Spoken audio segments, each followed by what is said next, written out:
Hello, I'm Davia Chambers and this is Let's Talk Tobago. Today we're in Charlotteville and we're going to pay a visit to the local library. Now Charlotteville has a lot of history and so does its library.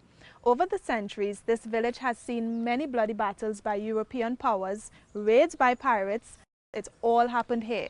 Today there's no more fighting and Charlotteville has grown into a close-knit community of just over 2,000 people. It has managed to maintain its uniqueness as a quiet fishing village where the evidence of its turbulent past can be found between the pages of the books you'll find in the library. We'll tell you more as the program continues, but first, here's a look at what's happening in our stories this week. Making life a little easier for cancer patients. The healthcare system on this island is moving towards follow-up visits and weekly clinical supervision. Cuba's success comes to Hope Farm. They're sharing their knowledge with the veterinary team and what's being done to get our students interested in math and science.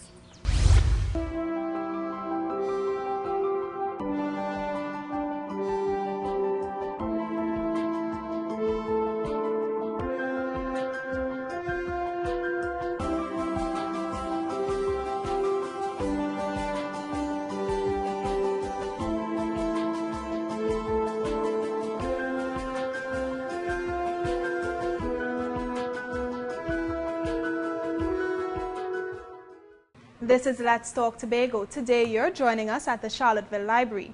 The concept of a library in this village began with Emil Nicholson on May 11th in 1956 in the basement of a building intended to be a variety store. Miss Nicholson believed that having a library would have been good for Charlotteville, and so she began this initiative all on her own.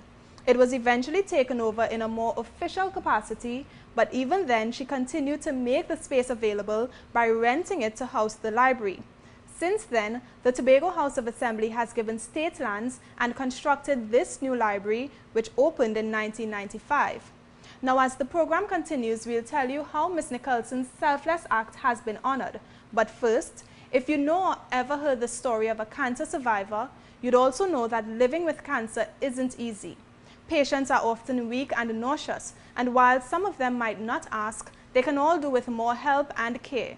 In Tobago, those in charge of healthcare on the island have made it their duty to ensure that cancer patients don't endure any additional suffering. They've introduced what's known as the Community Palliative Care Service. Caroline Wallace explains. An important part of cancer care and other life-threatening diseases, as recommended by the World Health Organization, is palliative care, which simply means the relief or lessening of symptoms and side effects from treatments in a home setting. It prevents or treats symptoms and side effects of diseases and treatments. It also cares and treats emotional, social, physical, and spiritual problems that illness brings up. When the patient feels better in these areas, he or she has an improved quality of life. The Community Palliative Care Service is piloted using cancer patients. Follow-up visits will be carried out, as well as clinical supervisions weekly. This, according to one physician, rarely makes a difference. When we ask Wahida, look, you're very down. We've got the psychiatrist to see her at this point. We've got the psychologist giving input. We're trying to get her outside, improve her mood. What do you want, Wahida? I haven't had snow cone for years. So we got snow cone to come to Wahida. And then she went home 2 or 3 days after this. So it's just, little things making a difference to people. And my experience is that the expectation of the healthcare service is so bad that actually all you need to do is care for people properly. And the launch of this care service brings Tobago one step nearer to beating cancer. People come for treatment, they come for chemotherapy, and when they're too sick to come, they just don't come.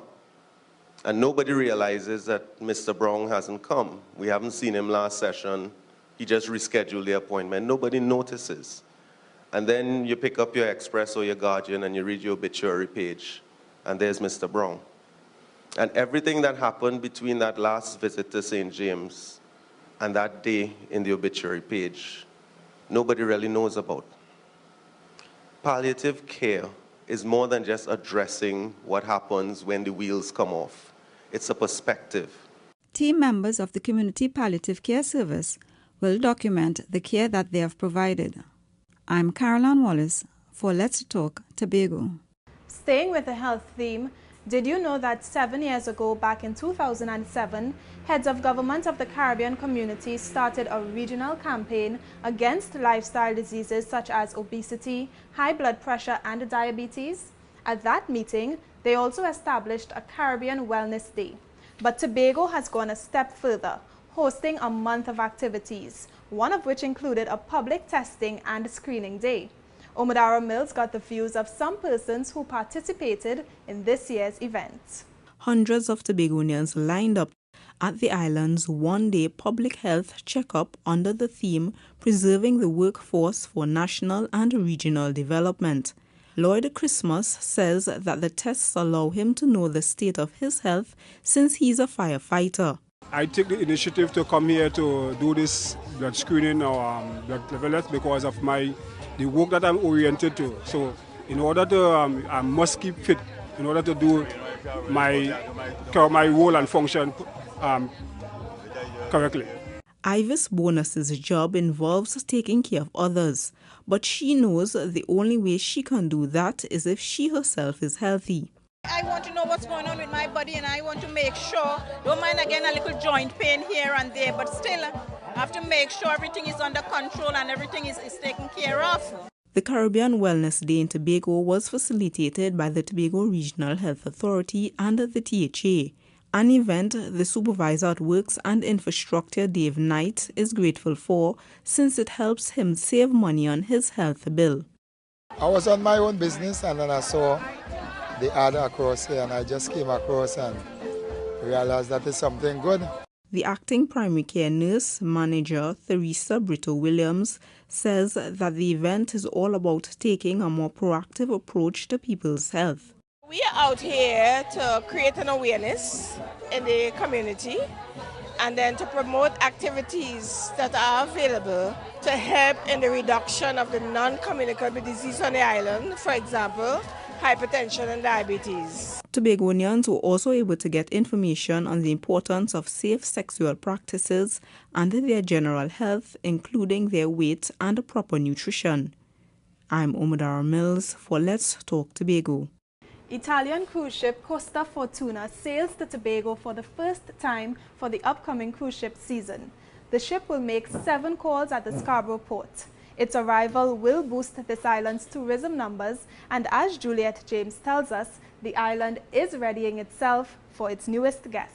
The new cruise ship Costa Fortuna will bring about 2,700 passengers to the island, and tour operators and the transportation associations are looking forward to the additional traffic. That vessel coming into Tobago for the first time is obviously a plus for the destination. As you know, that Tobago, in its efforts, welcome all vessels and all passengers coming on cruises into the destination. And of course, we would love to have the visitors here so that we can showcase our culture, our resources, our warmth and hospitality. We are expecting a great lot of investment and activities from this ship. It's encouraging, and I wish they are coming into Tobago, which is part of paradise. And I'm quite sure after this season they will want to come again. Mr. Williams says his association will do their part to ensure passenger safety when it comes to ground transportation. We are hoping to improve our level of delivery in terms of having good buses, good tour guides, and give them a taste of paradise. The Tobago Hospitality and Tour Operators Association planned ahead before the start of the new season to provide Tobago's newest visitors with the best the island has to offer. We would also visit the various sites and attractions that we will be taking the passengers to ensure that they're upkept and well looked after, they're maintained. For example, we would take passengers to the waterfall. In terms of the packages we offer, the waterfall is one of the areas we take them to. The rainforest, we take them to, there's a beach break, we take them to Pigeon Point. The glass bottom boat tour, we would do that as well. And of course, we do some of the exploring around the island. Mr. Gregg is also hoping that other aspects of our culture will lure more passengers off the cruise ships. The decision by Costa Cruises to come to the island comes even as international arrivals have increased by 5% in the last fiscal year. From the Division of Tourism and Transportation, I'm Juliet Chambers reporting for Let's Talk Tobago. It's time to take a break, but stay with us as we take you inside Tobago's newest library. It's not yet open, but you'll get the privilege of going behind the scenes.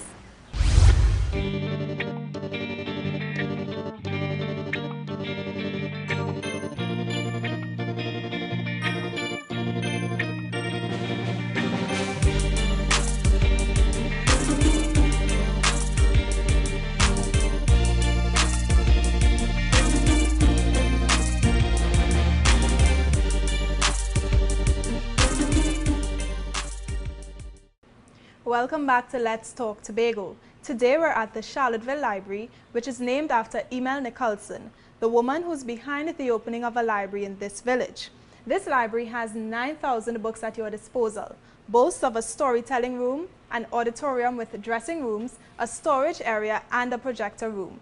The trophy display also tells the story of the various competitions held here. But we're moving from this library to another. Actually, the new one expected to open soon. As Kishon Wilson tells us, a team has been working behind the scenes since August 4th, cataloging and arranging over 25,000 new books for the big day. Outside the grand building of the new Scarborough Library downtown, workmen are putting the finishing touches to landscaping and masonry. But inside, there's a team of 20 people working to ensure that books are on the shelves for visitors when the library opens later this year. Usually, no one is allowed entry into the technical services unit of a library because that's where all the security details of library materials are held. Library users simply walk into a library and borrow a book, but there's a complex process to go through before the books are even placed on the shelves. And the Technical Services Unit, or TSU, is where much of it happens.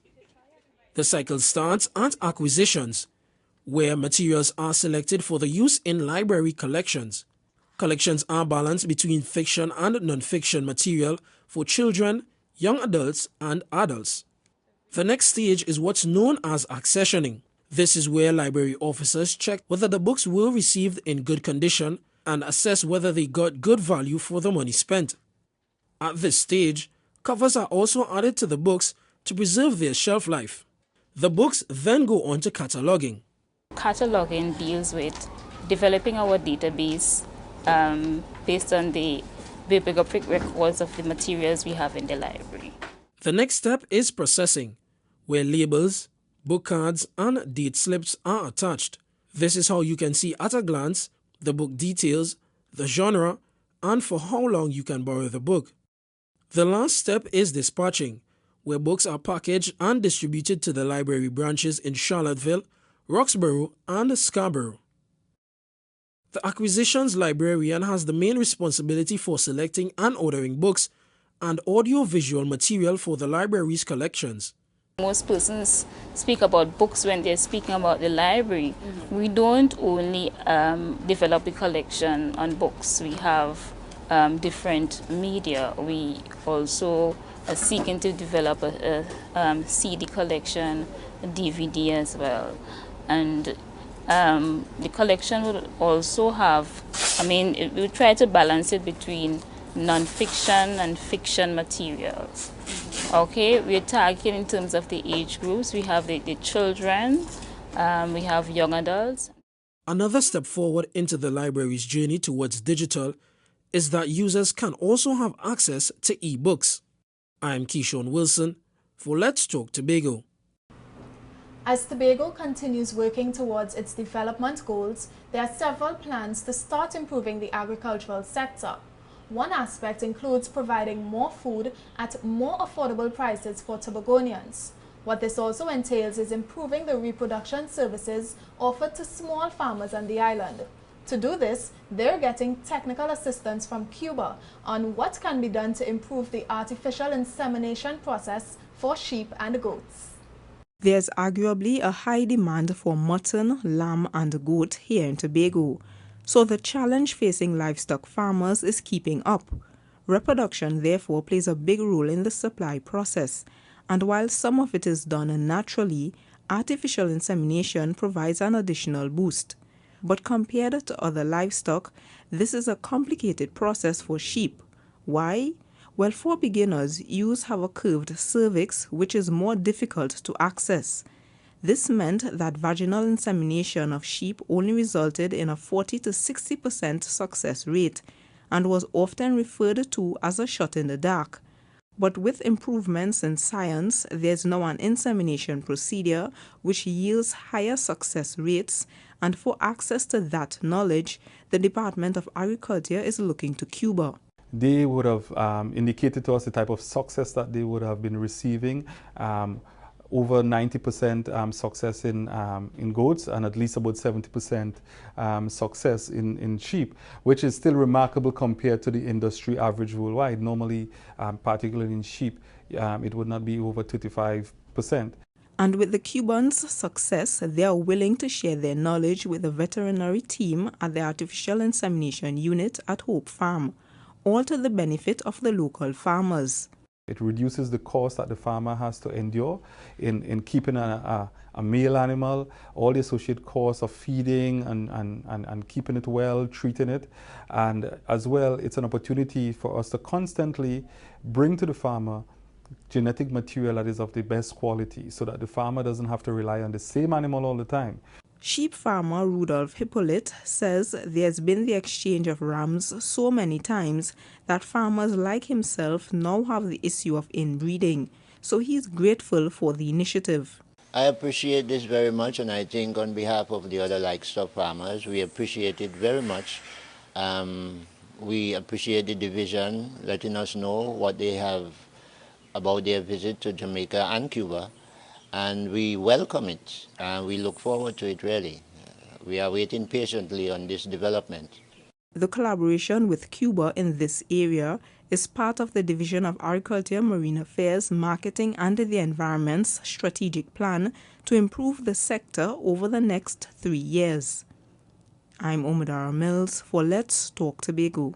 Now, as that piece demonstrated, the transfer of knowledge makes a big difference and helps everyone. It's why this very approach is also being used to help our students improve their math skills. We all know that elementary mathematics is needed in our daily lives, whether we're cooking or getting something at the grocery. It's also an essential first step on the path to understanding science, but many students don't like the subject. To change this mindset, teachers at the primary school level are learning creative ways to make it exciting. They're incorporating resourceful ways of teaching mathematics. Our group would have looked at the topic geometry, and we would have used straws and pipe cleaners to create solids and plane shapes. Anjali is one of many Standard 1 teachers across Tobago who got the opportunity to develop their competencies in the area of mathematics so that improvements can be seen in the subject area. This only tells us what will happen in the school for the rest of the year. This workshop was done in consultation with the school supervisory staff, and it was with the expectation that what we will do at the end of the day is improve students' performance.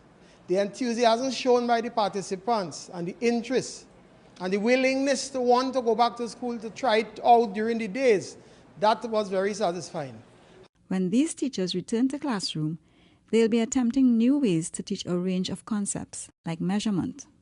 As you can see, we have our plane shapes, we have our triangles, our squares, our rectangles, and we have some irregular shapes as well. So when we are doing area with our class, we can just have the overlays. They will take the overlays, rest it over our worksheets, and basically we just line it up and the children would be able to count the squares. The teachers say they are excited to share what they have learned with their students. They hope workshops like this one are continuous. The mathematics workshop was hosted by the Division of Education, Youth Affairs and Sport. I am Caroline Wallace for Let's Talk Tobago. We're taking another break, but coming up, a fair to boost interest in science.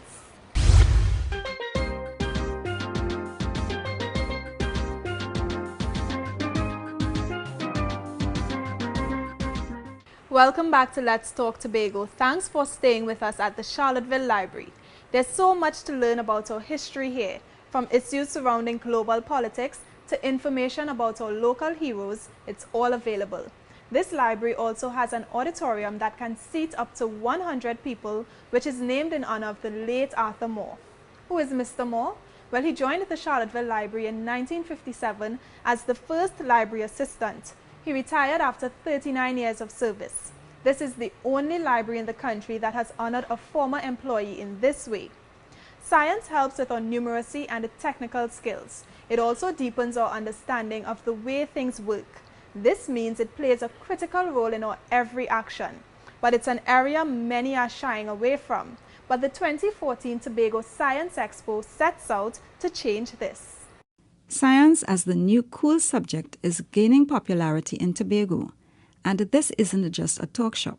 It's quite evident as the Tobago Science Expo 2014, where schools and organizations on this island demonstrated their knowledge of various science topics and theories that affect their daily lives. The exhibits you will see over the next few days are intended to focus on 12 thematic areas. For example, science and education, plant biotechnology, renewable energy, water resources management, creativity and innovation, and food production security, to name but a few. And as complex as it may sound to the students, they are learning through this exposition that science has a very practical purpose. Science is important. It's important in your home as you cook, as you dry your clothes in the dryer, as you hang it on the line and hang them on the line to dry, and the breeze blows, and the water evaporates.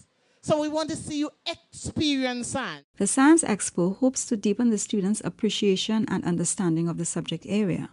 And as that passion for science deepens, the Division of Education, Youth Affairs and Sport wants to establish a home for science here. Having a Tobago Science Center is being treated as a matter of high priority and urgency. We are working on a memorandum of understanding with NEHURST to assist us with those skills and resources to enable our vision. Science is a priority and necessity. This is the 7th annual Tobago Science Expo, and it runs for an entire week. The theme this year is Science Rocks! Science Rocks! Good! I'm Caroline Wallace for Let's Talk Tobago. We're switching the spotlight to the first company, Boys Brigade. This Tobago-based group has grown from 25 to 40 members in the past year.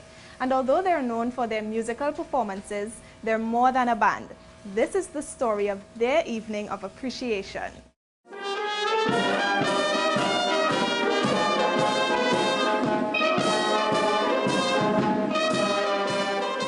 Music is the central activity in the first company Boys Brigade.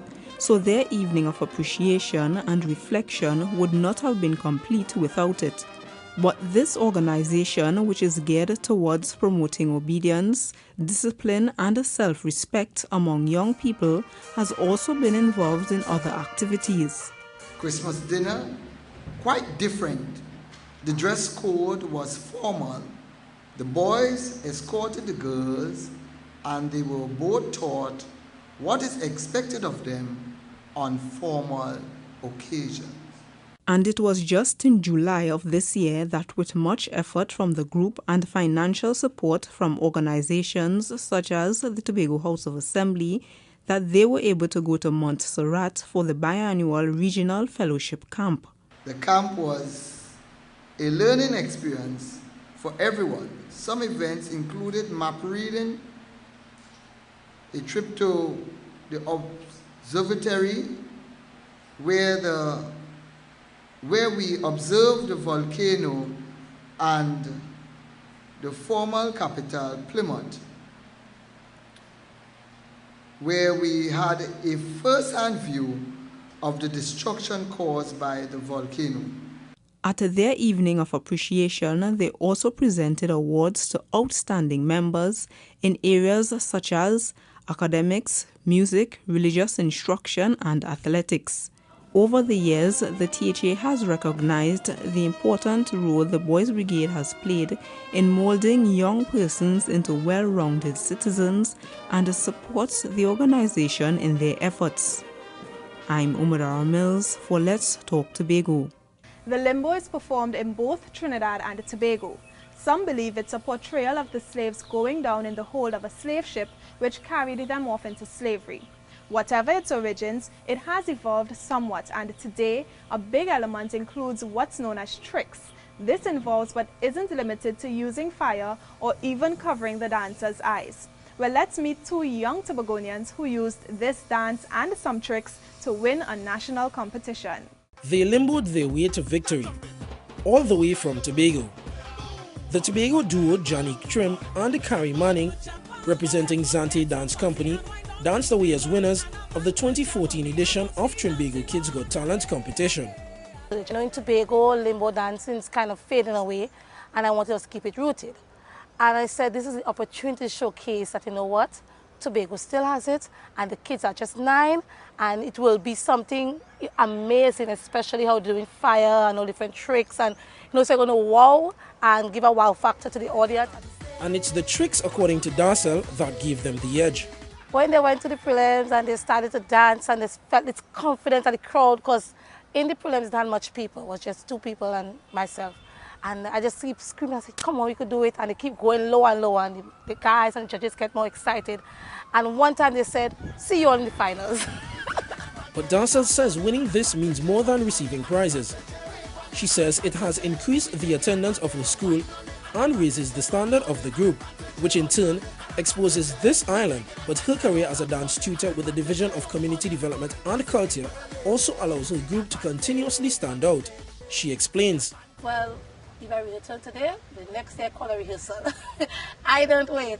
I just call a rehearsal one time, start implementing it, teaching different culture from wherever I went to, because at some point in time I want to take the company there. So that's what I do. I grasp from it and I bring it back to Tobago. The team won a trip for 4 to London, $5,000 spending money, an iPad and a phone. I'm Keyshawn Wilson for Let's Talk Tobago. And it's time to have your say, the segment of our program where we hear from you, our viewers. From Wednesday, October 8th, there'll be a number of traffic changes in the vicinity of the Claude Noel Highway.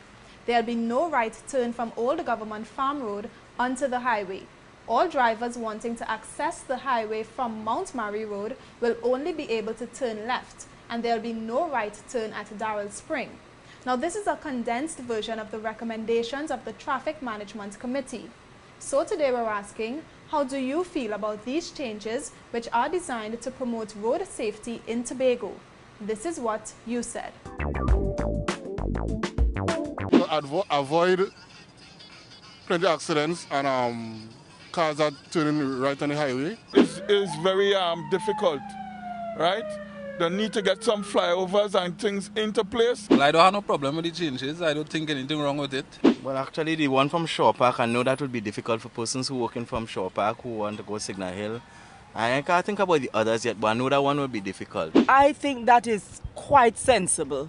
At least it will certainly save lives. The only problem I have with the junctions, to be honest here, Darrellsville Junction is all well and good. We go up left, then turn into Botanix and come back down, that is safe. But the one of the hospital, they need to put the Works and Hospital Junction, they need to put a walk over, because that become a basic junction now. The changes is very good, so you have no problem with that.